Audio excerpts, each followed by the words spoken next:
guys.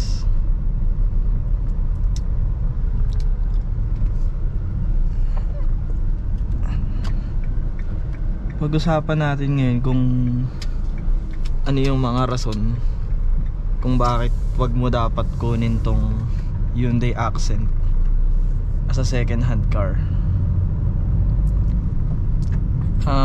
Siguro una, wag mo kukunin to kung ayaw mo ng mabilis na sasakyan.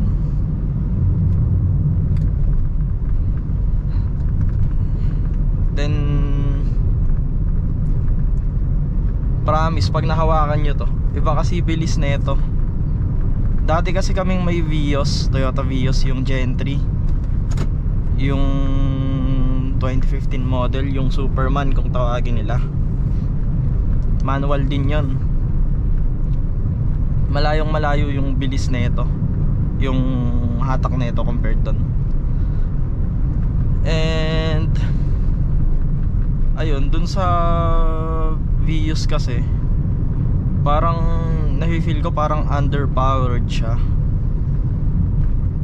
Hindi kagaya nitong Accent na CRDI.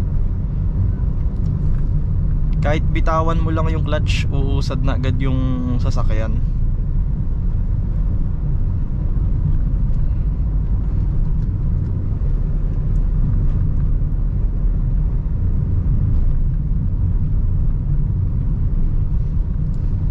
Isa pa sa rason kung bakit wag mo dapat bilhin to, kung ayaw mo ng matipid na sasakyan, wag mong bibilhin to. As in, tinakbo namin to ng Batangas dun sa Mabini sa dulo. Kinarga lang namin dito, balikan na 1.2, I mean 1.7 lang yung kinarga namin, pero nasa 1.2 lang yung na-consume. Kasi 1.7 yung nagpa full tank kami, may natira pa siyang 1/4. So estimate ko around 1.2 yung na-consume niya. Ganun katipid. Mas mahal pa yung nagastos namin sa toll gate. Eh nung dati sa Vios namin, tsaka yung Montero namin before, pag kino-compute ko, sa Montero siguro around 2,500 balikan. Then sa Vios around 2,000 balikan. Mas matipid pa rin talaga Vios kaysa sa Montero, syempre. Kung i-compare mo naman yung makina nilang dalawa, hindi hamak na mas malakas din talaga si Montero. Then ayun, nung bago namin bilhin kasi tong Accent na to, sabi ko sa sarili ko, gusto ko ng sasakyan na matipid, but at the same time hindi ko hahanapin yung tulin at lakas ng Montero. So eto, nakita ko to, na-testing namin. Iba talaga yung power na ito. Hindi ko masabing mas mabilis pa to sa Montero, pero yung feeling kasi ganun eh. Siguro dahil kahit na mas maliit yung makina nito, dahil ito 1,600 lang, 1.6cc lang to eh, 1.6 liter. Then yung Montero kasi 2.5, yung Montero namin, yung Gen 2, yung 2014 model. Yun kasi kahit ganun yung makina niya, medyo mabigat din kasi. So eto, kahit na 1.6 lang siya, parang nafe-feel ko mas mabilis to. Siguro dahil na rin sa weight difference, sa power to weight ratio. Ganon.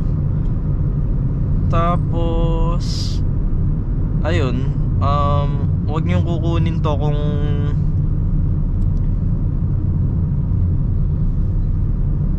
kung gusto nyong madalian sa pagdadrive ng manual na sasakyan.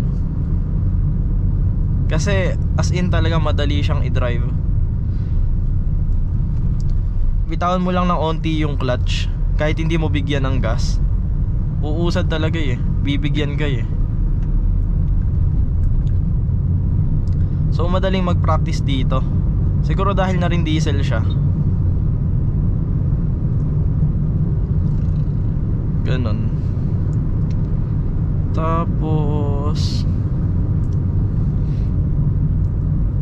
ano pa?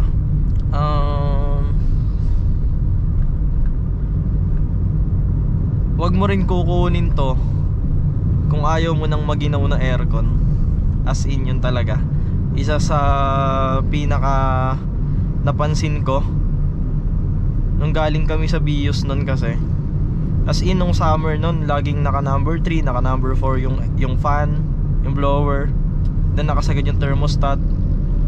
Ayun, tapos nagrereklamo pa rin si mama tsaka yung kapatid ko sa likod. Sabi nila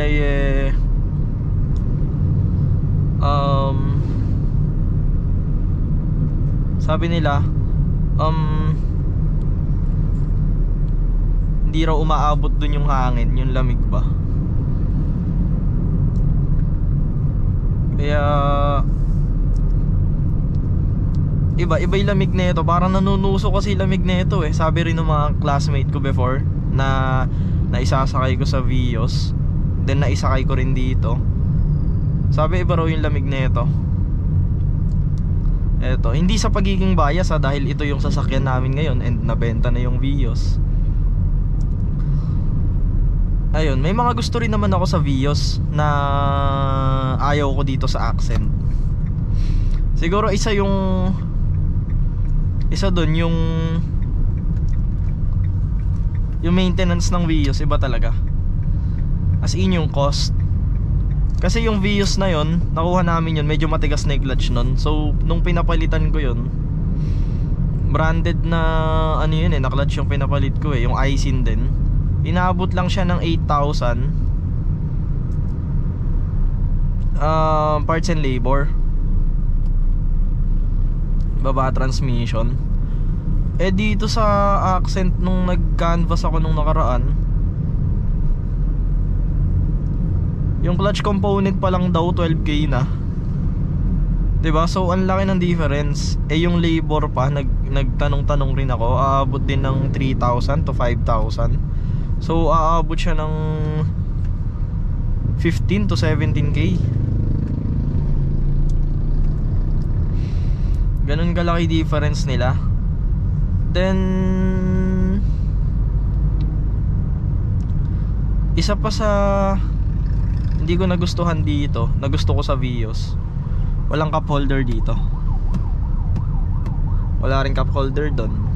Sa Vios meron. Yung cup holder nitong Accent nandito sa baba.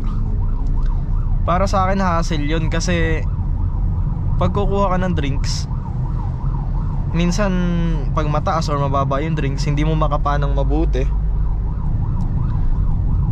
Ang tendency baka mamaya tumaob ganyan or matapon. Then syempre kung titingnan mo naman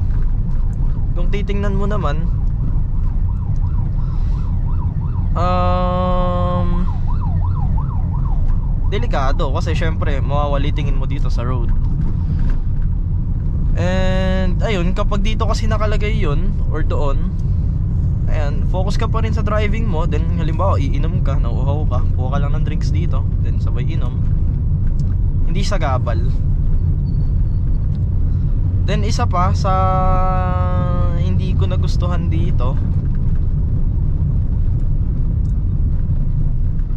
yung aircon niya rito sa gitna. Parang ito ginawa talaga siya na dito sa akin nakatapat, then ito doon nakatapat sa passenger side. Kasi yung Vios namin before, ano siya dito siya nakatutok sa gitna.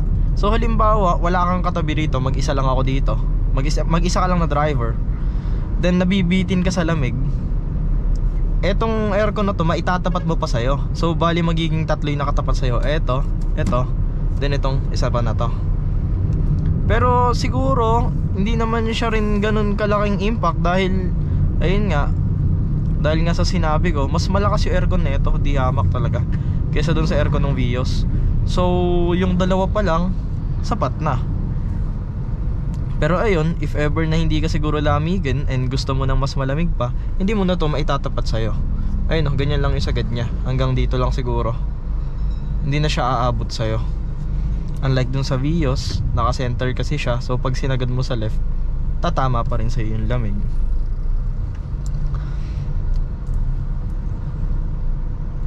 Then eto pa, isa pa sa rason kung bakit wag mo dapat bilhin to, kung ayaw mo na maliwanag yung gauge cluster. As in, kasi sa akin, compared do sa Vios namin kailangan mo pang buksan yung park light nya para lumiwanag. Eh dito sa Accent, pag inopen mo yung park light, ayun nagdidim siya. So baligtad. Pagkabukas mo ng engine, maliwanag na agad yung gauge cluster nya. 'Di ba? So parang ang linaw tingnan, ganyan. Halimbawa, nagtitipid ka sa gas, minomonitor mo yung RPM mo, nakikita mo ng mabuti. Doon kasi sa Vios namin, halimbawa, madilim na ganyan, kailangan mo talagang iyon yung park light nya para lumiwanag dito sa gauge cluster, para magkailaw.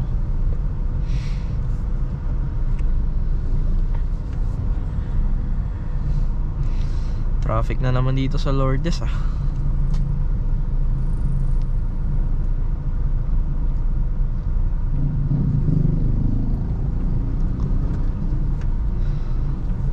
Tapos isa pa sa dahilan kung bakit wag mo dapat bilhin to, kung ayaw mo ng 6-speed transmission na manual sa sasakyan. Kasi ang common lang talaga 5-speed. Yung Vios namin dati 5-speed lang din. Yung Montero 4-speed lang yun, yung Montero namin before, pero automatic siya. Ito 6-speed. Yung 6 gear nya dun nakalagay sa common na reverse ng mga 5-speed na sasakyan.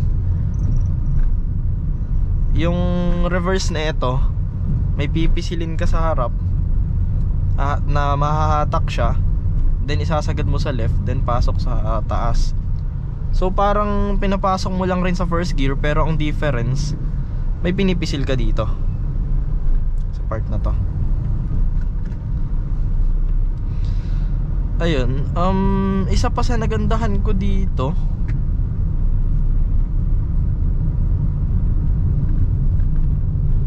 yung texture nung nandito sa pinto nya, hindi siya pure plastic. Hindi ko sure kung anong klaseng tela to, pero hindi siya pure plastic. Yung sa Vios kasi namin before, plastic yan lahat, as in. Ito wala siyang ganito. Yung ibang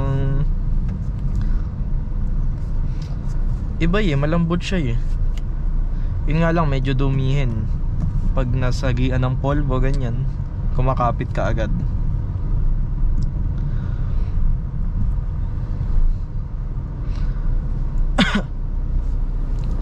Ayun, isa pa sa reason kung bakit wag mo dapat to bilhin, kung ayaw mo na may salamin dito, ayan, dito, tsaka dito, ayan, ito may salamin yan. Kung ayaw mo nyan na may salamin sa ganyan, wag mo tong bilhin.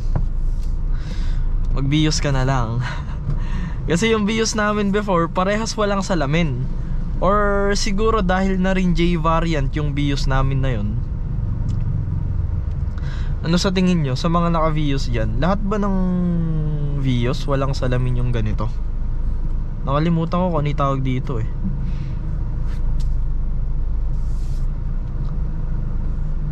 Yung Vios kasi namin before wala talagang salamin eh. Kahit yung sa driver side walang salamin, sa passenger din wala.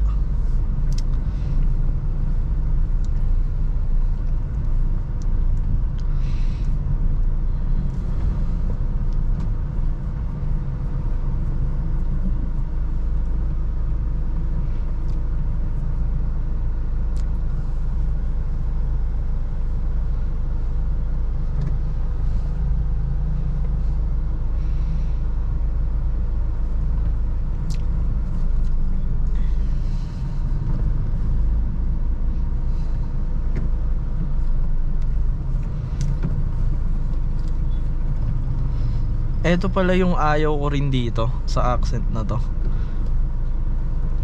Yung ilaw niya dito wala, na which is dito naman talaga dapat. Yung ilaw niya nandun sa gitna. So kapag nandito ka sa harap and may gusto mong lumiwanag, may bubuklatin ka sa bag mode, eh gabi, mahirapan ka makita.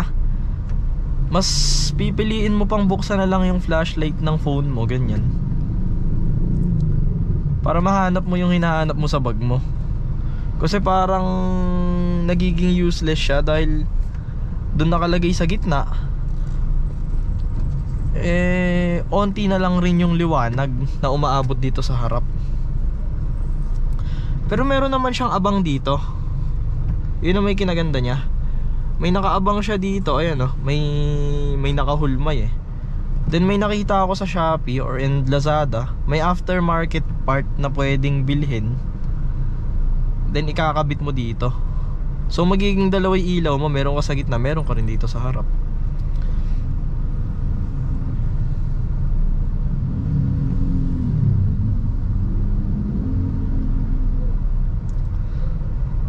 Then ayun, isa pa sa rason kung bakit wag mo dapat bilhin to,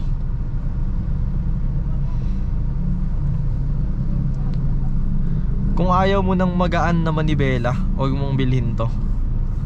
Kasi as in, sobrang gaan ng manibela nito. Isang daliri kaya.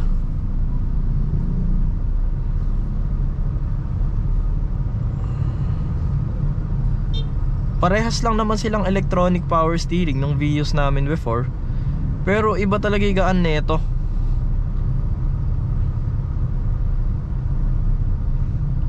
So for long drive, hindi siya nakakangalay i-drive. Lalo na kung i-compare dun sa Montero namin, yung Gen 2. As in, sobrang tigas ng manibela nun. Kasi hindi pa naman siya electronic power steering, hydraulic yata itawag dun eh. Or yung nilalagyan pa ng liquid. Ayun talaga, yan, nauobliga akong magdalawang kamay dun eh kapag nagdadrive eh. At saka mas malaki ikot ng manibela doon sa Montero namin. Parang yung sagad nun, dalawang ikot na ganyan eh, 2.5. Eh yung mga ganito kasi 1.5 lang eh, sagad mo na eh. So medyo ang struggle dun sa Montero noon is kapag magmamanyobra ganyan, talagang ikot-ikot mong ganyan eh, dalawang kamay gamit mo. Dito easy lang, ganyan mo lang, very chill, hindi ka mangangawit talaga.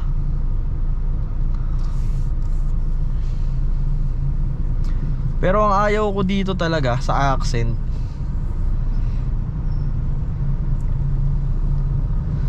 sa loob ng ilang months na ba namin to, para March, April, May, June, July, August, September, October, November.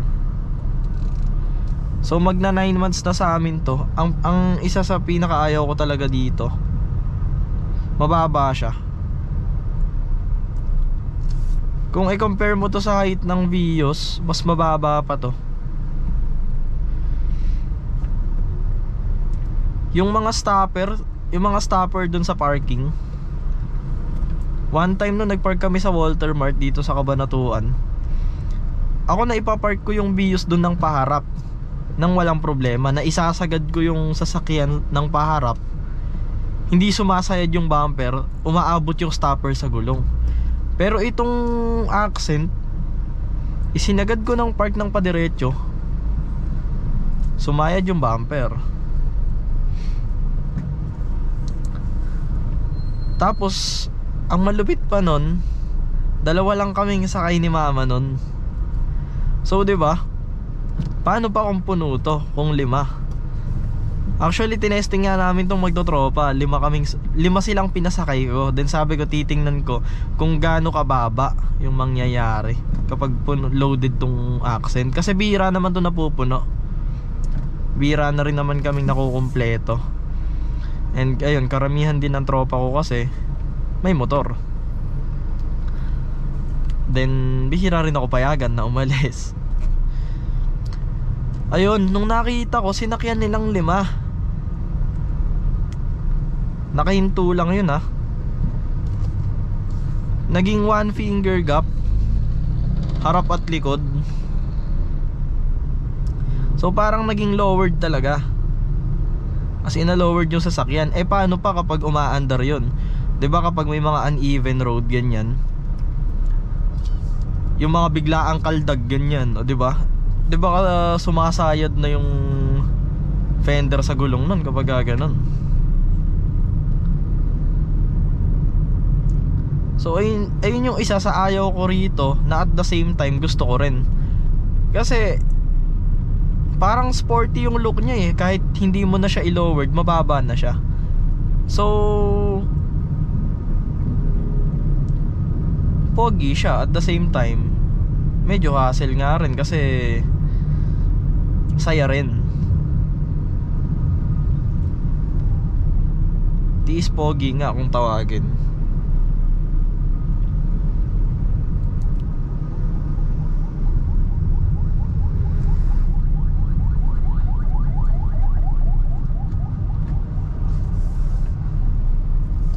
Then isa pa sa dahilan kung bakit wag mo dapat bilhin to, yung Accent na to, kung ayaw mo ng malakas na ilaw sa gabi. Kasi as in malakas ilaw nito. Hindi ko sure kung hindi na stock yung ilaw nito or hindi na stock yung ilaw nung Vios namin before. Kasi parehas lang naman naming second hand na bili. Pero kung i-compare kasi talaga as in sobrang hina nung ilaw nung sa Vios. Parehas lang rin naman ng tint. Ito naka medium dark tong harap. Then super dark yung lahat sa gilid and sa likod. Yung Vios ganun din naman. Pero kapag binuksan mo yung ilaw nun as in, kapag hina-high beam mo, mapapasabi ka na lang, ay eto na yung high beam.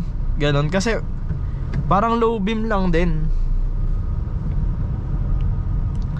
Eh ito, nakikita talaga yung difference ng low beam sa high beam. So ayun, mas gusto ko yung ilaw na ito.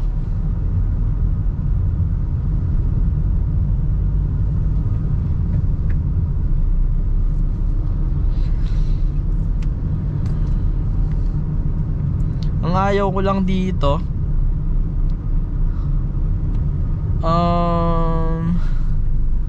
yung tunog. Ayaw na gusto pala. Ayaw but at the same time gusto rin. Kasi yung sa Vios namin before, namimiss ko yung tunog eh, dahil naka-chambered muffler yun. So talagang kapag piniga mo yun eh, talagang umiingay. Kahit puro ingay lang siya, kahit di naman mabilis. Kumbaga parang ano eh, feel mo yung pagdadrive mo, ganyan. Feeling mo, aangas mo sa daan, ang pogi ng dala mo, ganyan. Ito kasi tahimik. Pero ang pinagkaiba nila, yung ingay nito, totoo. Dahil kapag pinigaan mo to, sinagad mo talaga, umiingay din. Pero iba kasi talaga yung tunog ng gasoline compared sa diesel. Mas maganda talaga yung tunog ng gasoline. Ayun yung namimiss ko sa Vios namin. yung tunog ng pagiging gasoline engine niya. Ito kasi diesel, as in wala kang i-expect na tunog dito. Tahimik lang siya. Then napakakalmado ng makina. Ayun naman yung nagustuhan ko dito. Kapag pinapatakbo namin to ng 80, 100 ganyan, napaka-chill nung engine niya. Parehas lang naman itong manual transmission tsaka yung Vios namin before. Pero yung Vios namin before, kapag 5th gear na yon,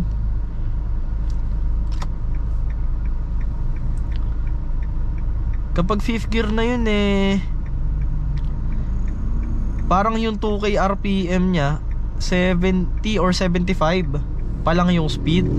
So kapag inisang daan mo siya, nasa 3K RPM na, parang gigil na yung makina. Unlike dito, yung 2K RPM nito sa 6th gear 100. Yung 2K RPM nito sa 5th gear 80. Hindi. Tama. Yung 2K RPM nito sa 5th gear 80. Kasi kapag ako chill drive lang ako sawa na rin ako sa mabilis na ganyan kasi sayang din yung gas. So every 1,500 RPM nag-upshift na ako, kumakambyo na. So nasanay ako ng ganun. Kapag napapaabot ko to ng 6th gear, yung 80 niya yung 80 niya 1,500 RPM. So sobrang tipid niya. Gaya nga nung sinabi ko kanina, kung ayaw nyo ng matipid na sasakyan at mabilis at the same time, huwag nyong kunin to. As in, kasi totoo talaga, matetest nyo rin. Sige, sabihin na nating depende pa rin sa driving habit.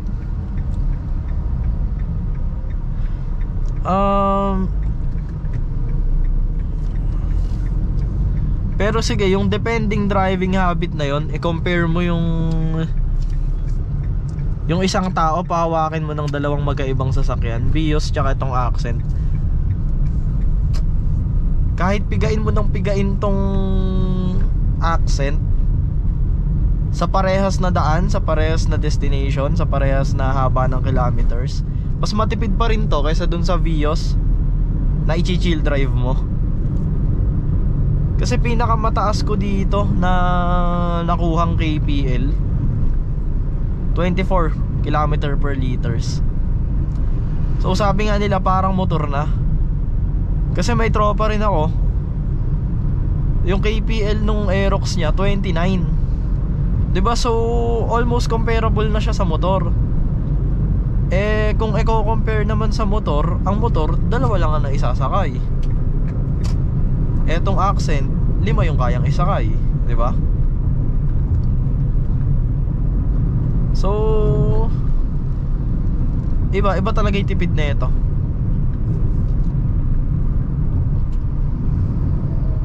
Tsaka sa overtaking, di ka bibitinin talaga.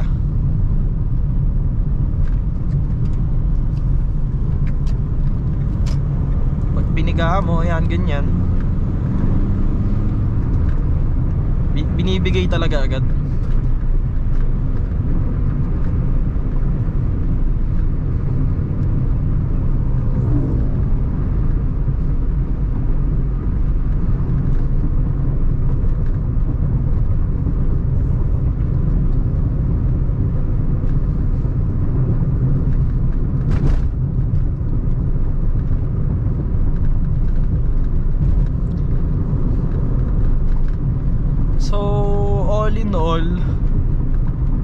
Kung tatanungin nyo ako kung worth it ba itong Accent as a second hand car,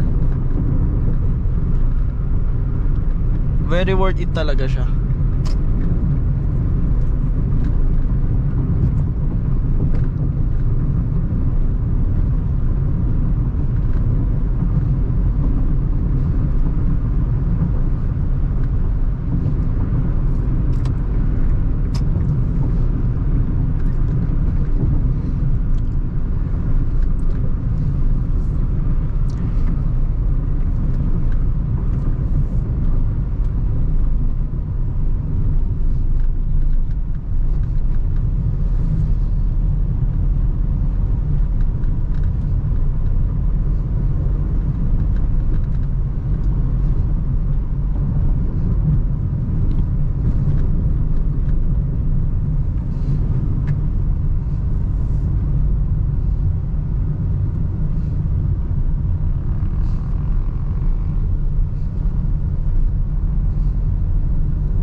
Lalo na kung ang mga budget mo is ayan 300 to 350 ganyan, may makukuha ka na ganito Accent CRDI. Para sa akin, kung kukuha kayo ng Accent, doon na kayo sa diesel. Iba kasi talaga yung power nito.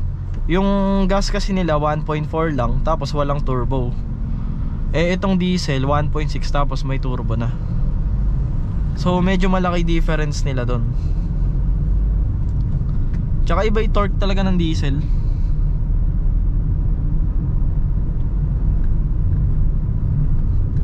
Parang same lang sa'yo yung mag-isa yung nakasakay at saka yung puno ng sakay, yung sasakyan. Parang same lang niyang kayang dalhin yung sasakyan.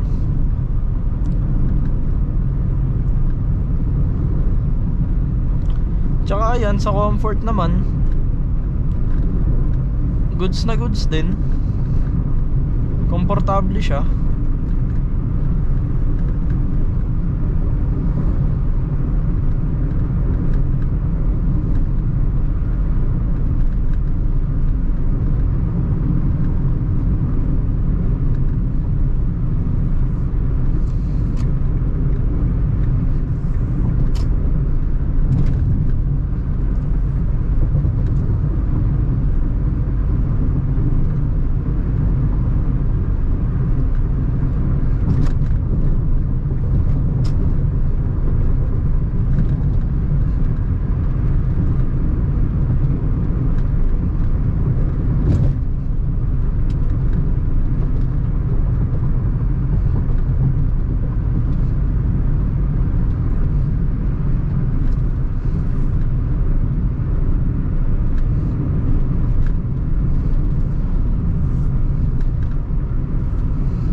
Haba din talaga nitong Vergara eh.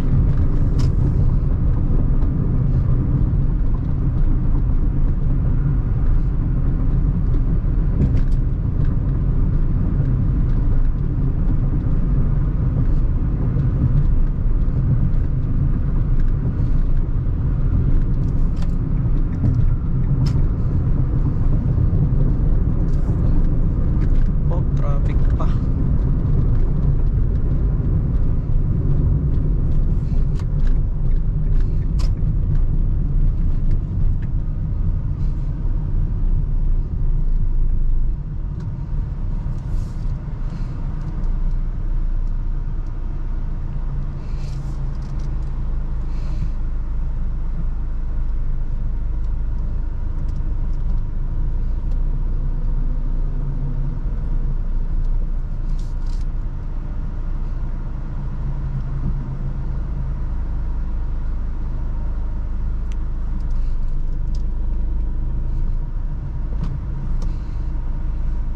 Ikot tayo.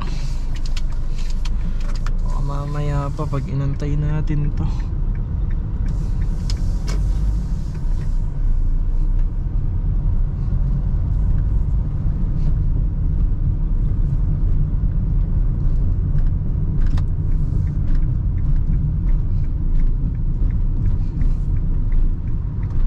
Traffic din pala dito.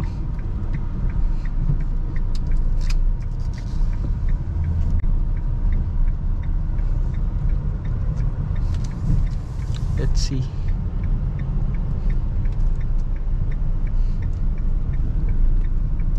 Mukhang dito umuusad kahit pa paano.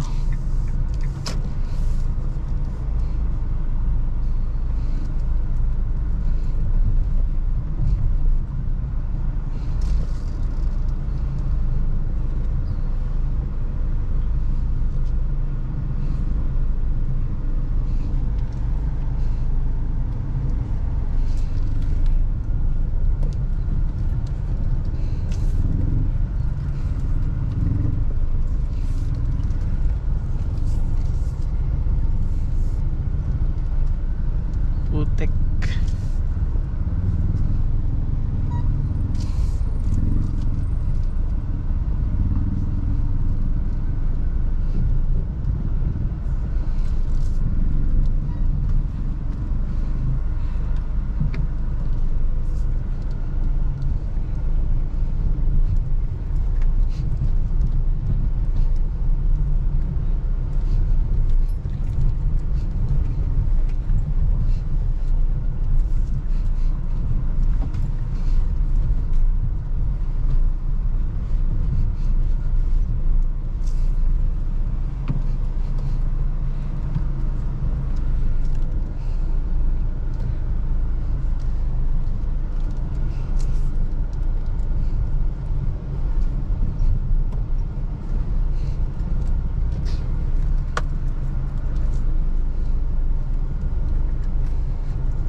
Nakausad tayo.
Nakikita yung preview dito.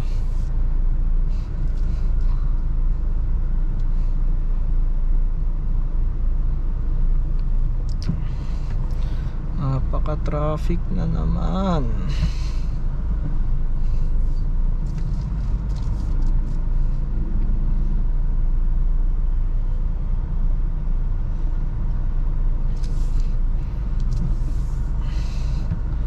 Ito pala isang ayaw ko dito sa Accent, guys. Etong trip meter nya, pag pinindot mo, ayan o, parang mabilis yata itong masira. So di ko pa sure kung paano to ipapaayos eh. Pero ang nangyayari, ayan, gumagana naman siya kapag ini-spam. Ayan, pero hindi siya laging gumagana.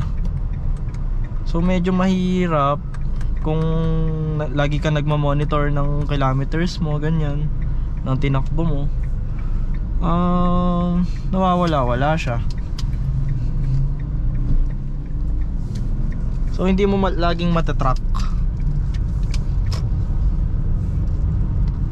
Yun yung hirap dito kasi bilog siya eh. So di ko alam paano ginawa dito ni Accent, ni Hyundai. Ayun, gumagana naman minsan. 74. Ayun guys, nakalagay ang average kong fuel consumption ngayon 5.6 liters per 100 kilometers. Yan ay mula nung nagpa full tank ako. Then ayun, bumiyahe kami ng Tarlac to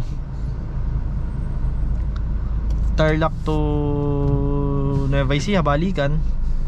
Kung kukumputin natin 100 divide 5.6 km.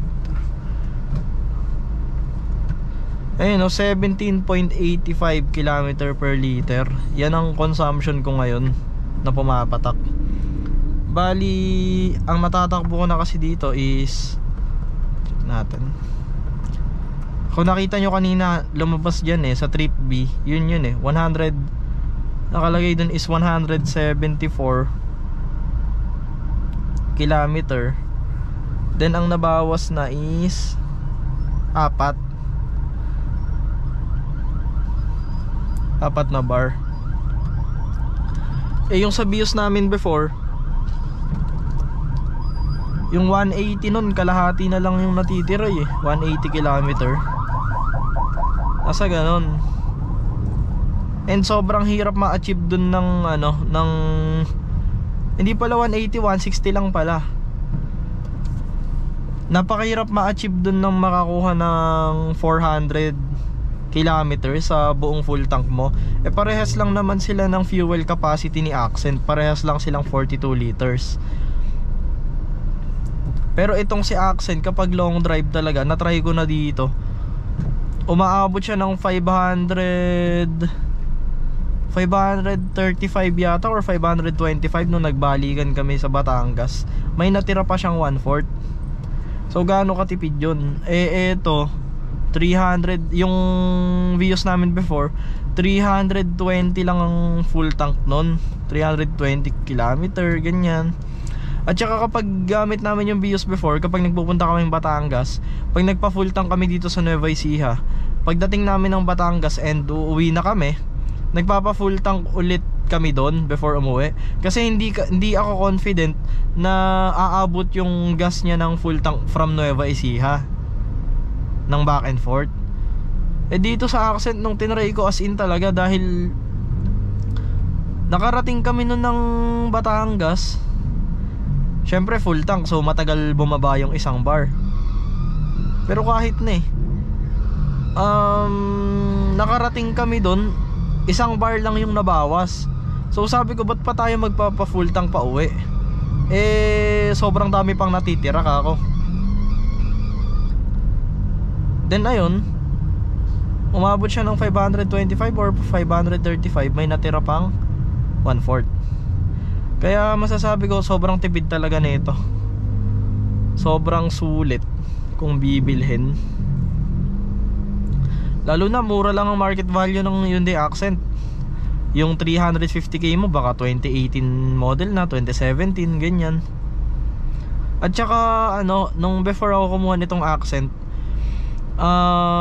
marami nagsasabi, huwag kayong kukuha ng DCT na transmission, yung automatic na DCT, yung 7-speed, kasi sirain daw yun dahil dual clutch something. Kaya yun yung DC sa dual clutch transmission yata ibig sabihin ng DCT. Sabi nila sirain yun and maselan siya. Yung parang halimbawa kapag matagal sa traffic lights, dapat ninyo-neutral mo, ganyan. Kapag nasa traffic, ninyo-neutral mo. Hindi kagaya ng mga traditional automatic na kahit i-hold mo sa drive ng matagal, okay lang. Yung DCT raw, madaling masira yung ganon. Madaling magloko kapag pangit yung driving habit mo. So I advise na kung kukuha kayo ng automatic transmission, doon na lang kayo sa traditional na automatic transmission. Then ang alam ko yung automatic transmission ng Accent yung sa mga 2015 pababa, 2013 to 2015 ganyan. Kasi alam ko 2016 pataas DCT na yung gamit nila sa automatic Pero ayan, kung ako pa rin ang papipiliin, manual pa rin talaga. Iba talaga yung thrill ng pagdadrive ng manual transmission na sasakyan. Like parang, ayan, mas nafe-feel mo talagang nagdadrive ka. Then hindi siya nakakaantok kasi kapag manual. And napaglalaroan mo siya, palit-palit ng cambio. And sobrang on point ng pagpapalit mo ng cambio. Yung reaction, ganyan, walang delay as in. Kasi sa automatic may delay talaga. At saka sa RPM may limit lang sa mga automatic. Kapag may na reach ka na certain RPM, mag-upshift na agad yan kahit ayaw mo pa. Sa manual talagang kontrolado mo. Ikaw talaga yung magde-decide kung kailan kang kakambyo. Ganon. Kaya para sa akin, iba pa rin manual. At saka mas tipid ang maintenance ng manual, syempre.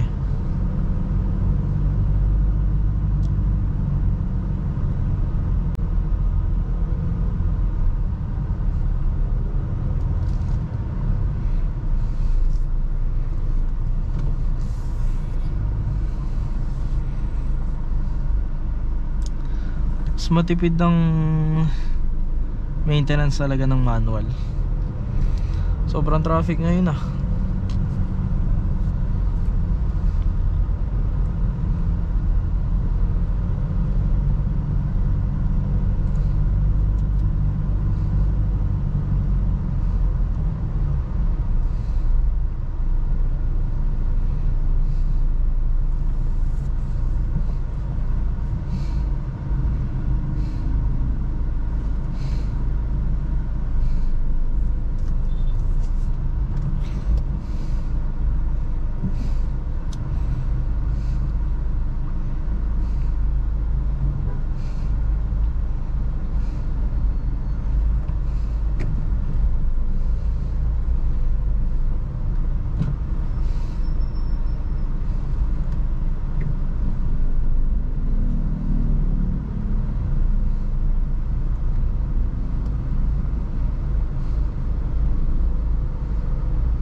Yun lang naman guys.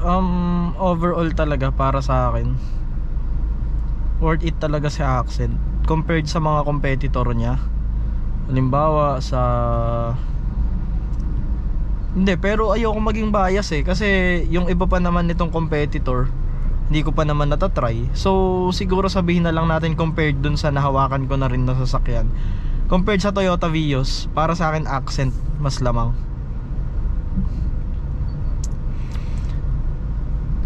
Kung overall yung titingnan pero ayun, sinabi ko naman sa inyo, may mga part pa rin na lamang si Vios. Kagaya nga nun, yung cup holder dito meron, then dun din meron. So maganda yon para sa akin, yung idea ng Toyota dun sa cup holder. Then dito, yung sa aircon dito, maganda rin yung pwesto kasi nakagitna. Ayun, then yung isa talaga sa pinaka main selling point ng Toyota kasi is yung sa maintenance. Yung sa pyesa, matipid talaga. Mura pyesa talaga ng Toyota.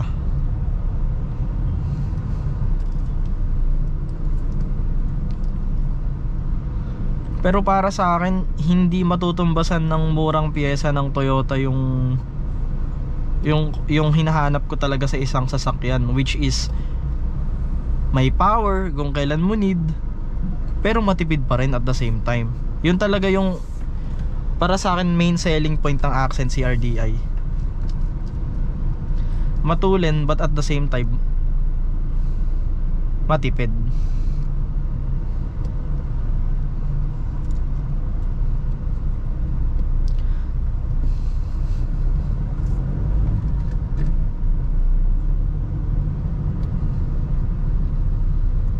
Tsaka alam nyo naman, yung difference ng price ng diesel sa gasoline, 'di ba? Malayo din kahit papaano, around 5 pesos ba? So matipid na nga siya, matipid pa yung diesel, 'di ba? Kaya matipid talaga kung sa matipid ang pag-uusapan.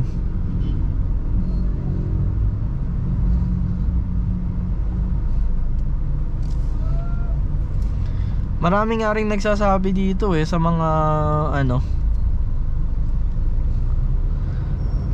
sa mga forum ng kotse, sleeper daw ang engine ni Accent CRDI.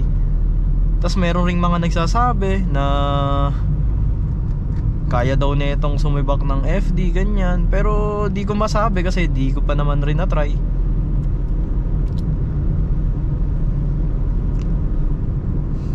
Then ayun, may mga nagsasabi rin mas okay daw to kaysa sa FD kung ang pag-uusapan yung tulen at saka yung tipid. Kasi FD raw talaga, may power daw talaga. Pero yung laklak daw ng gasolina ng FD talaga raw magastos. Hindi lang daw bulsa may mabubutas, pati bulsa ng parents mo. Ako ayoko naman ng ganon, pero gusto ko yung looks ng FD.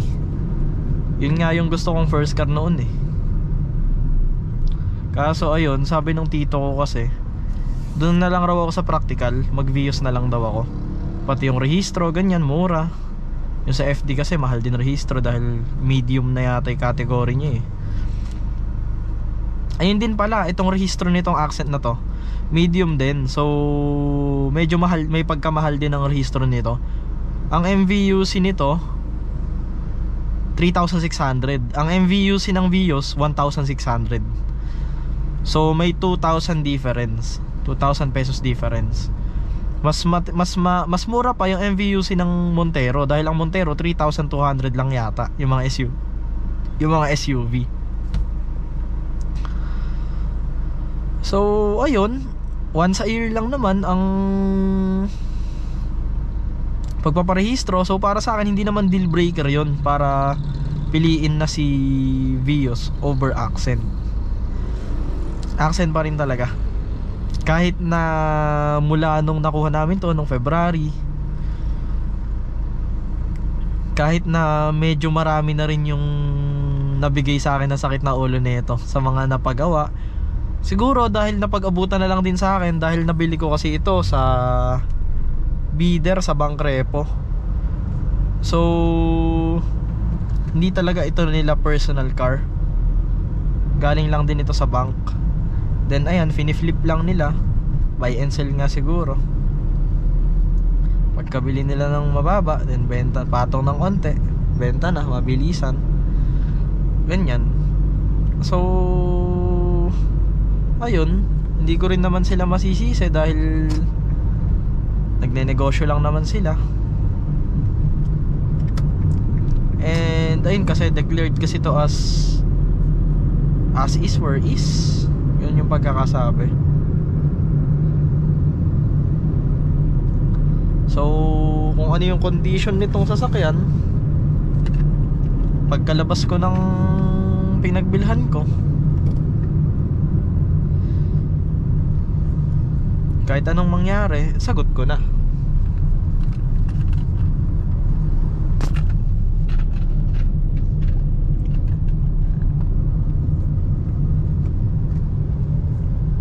Tagal ng biyahe ko, papuntang school. Muntik pa akong malate kasi alauna ang klase. 12:46 na rin. Anong oras ako umalis? Parang 11:46 ba? Then ayun 15 kilometers lang naman yung layo. Grabe talaga yung traffic.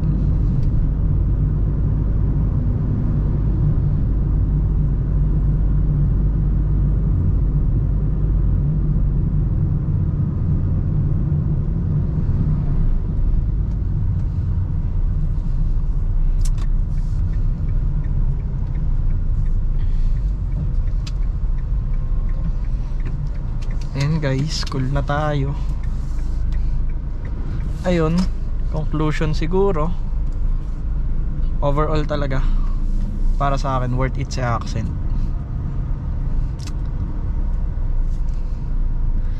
Yun lang guys. Kung tinapos nyo yung video, sana nag-enjoy kayo sa kwentuhan natin. And mag-comment kayo dyan sa comment section kung ano yung mga suggestion nyo. Baka may suggestion kayong pwedeng maging topic para may content ulit tayo sa next video. Yun lang.